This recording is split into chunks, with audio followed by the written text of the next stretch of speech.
as a football team, and if I'm going to fight for my brother and the guy next to me, that's irreplaceable. You can't. You might be a 5-star athlete, but if you're not willing to fight for the guy next to you, you're not going to be successful. And I think that on our team, that's the biggest deal. Like, we are so close knit and we are so together as we go that I think that's our winning edge. The Scoppers have been there all season long. And in fact, you go into Carolina as a 5-point underdog. What do you say to the Scoppers now you're 7-2? What do I say to them? I say, you should have believed us when we told you. I mean, we've been an underdog for years and years, and it's finally Coach Cut's foundation. The word he's been preaching is finally, people across the country are getting to see how great and unbelievable he is as a coach and as a mentor and as our whole staff is. And they've really out-schemed coaches, and I think that it was upsetting that we went in there as an underdog because I don't think we should have been, but I think that people understand now after that game that what kind of potential and how we play football. What was it about Coach Cut that made you in the recruiting process believe him in the first place that he could get it done? Coach Cut's been around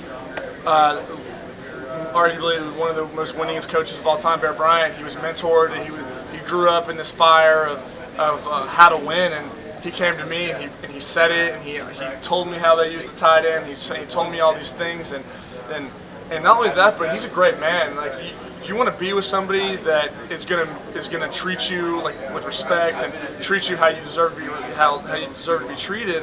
And Coach Cut just is the epitome of that. Coach Cut is an unbelievable person. Coach Cut has brought in all these great players, and we've all just kind of bought in and listened to this dream that he's. And it's not a dream anymore; it's a reality. Yes, sir. Braxton, Kelby said that he thinks it's an advantage that you guys had the Belk Bowl experience in Charlotte last year and you're coming into the same stadium. Do you think that's true?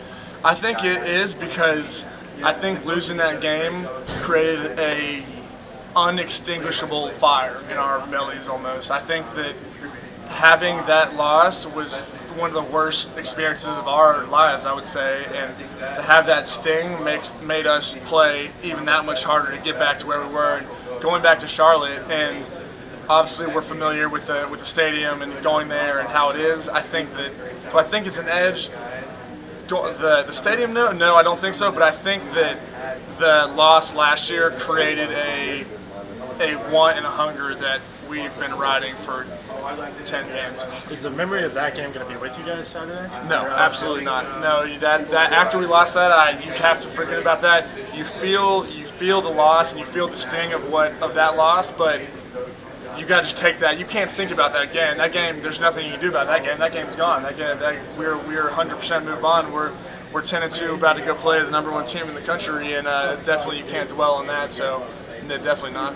And obviously, you're one of just a handful of guys on the team from Charlotte. Yep. What's it like for you guys going back home for such a big game? I mean, I don't think you could ask for anything else. I think it's literally I've been dreaming about playing a game like this since I was 10 years old, and you can't even explain. I can't even explain the feelings I have, but you got to treat it like it's just another game. Obviously, it's not another game. It's a championship, but you can't ride the wave. You can't ride the emotional wave of ups and downs and how many people are going to be there and all these things, because that'll mess you up in play. Like, we've got to focus. We've got to execute. We've got to go out there and play our best football. You're going to have friends and family from your town, maybe more than usual. Yes, I was telling somebody earlier just that I've had at least 50 people ask me for tickets, and obviously I only get 6, so I can't accommodate everybody. But hopefully all my friends and family can. I've got most of my family taken care of, but I'm trying to work on my friends, so I'm gonna definitely try to get as many tickets as I can. Is that putting extra pressure on you guys, or Charlotte guys, to perform in front of your friends? No, because you can't. Because a lot of my family's at all my games. You know, they're always there, and my want to do well for my friends and family is something that is an advantage to me. It helps me play better, I think, and I think that it is pressure, but I like to say that what is it? Pressure makes diamonds. You know, that's one of those things where the hotter the fire, the stronger the steel. I guess I'm just coming up with quotes, I guess, but I'm just saying that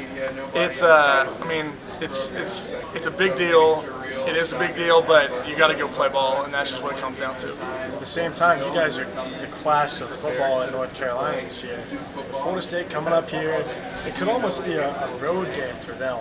Did you ever think you'd see the day when not only was Duke playing in the ACC championship, but maybe Duke had the home field advantage in the ACC championship? I knew that we were going to go to the ACC championship one day. I did. I truly believed that when I came here. And do I think this? I think that they're going to travel pretty well. I think that we're going to have a whole lot of fans there, but there's going to be a whole lot of red and whatever color they are. But it's going to be packed, I think. Thanks a lot. Yeah, of course. I know you guys are pretty confident going in. Can you talk about like the keys, to get this victory coming up Saturday? We have to execute at an unbelievable level on offense. Obviously, our defense has to play well and contain their big-time receivers and Jameis and all of their weapons because they are well-equipped with weapons over there. But it's one of those things where we're going to have to come out as a football team and play 60 minutes of our best football. We are going to have to hit them in the mouth in a I'm not scared of you manner. You are the number one team in the country, and we respect that. But at the same time, that is not going to stop me from trying to hit you in the chin. Like, it's just one of those things where we're going to have to go out there and play physical, nasty, and execute. Obviously, their defense is really good. I mean, numbers would indicate that and everything else. But is there anything you guys could take from the Boston College game? Is there anything you have taken from that, kind of watching that? And I answered this earlier, just saying that the all-around special teams, offense, defense team, the game that they played was special. They came together as a team and said, we're not scared of Florida State. We're going to play this game. We're going to play this as well as we possibly can. And they just executed. When it comes down to it, they executed really, really well to put them in a position going into third and fourth quarter to make it a ball game. And I think that was their edge. To take a break from Saturday, can you talk about the feelings you have being an all ACC selection? I couldn't be more happy. I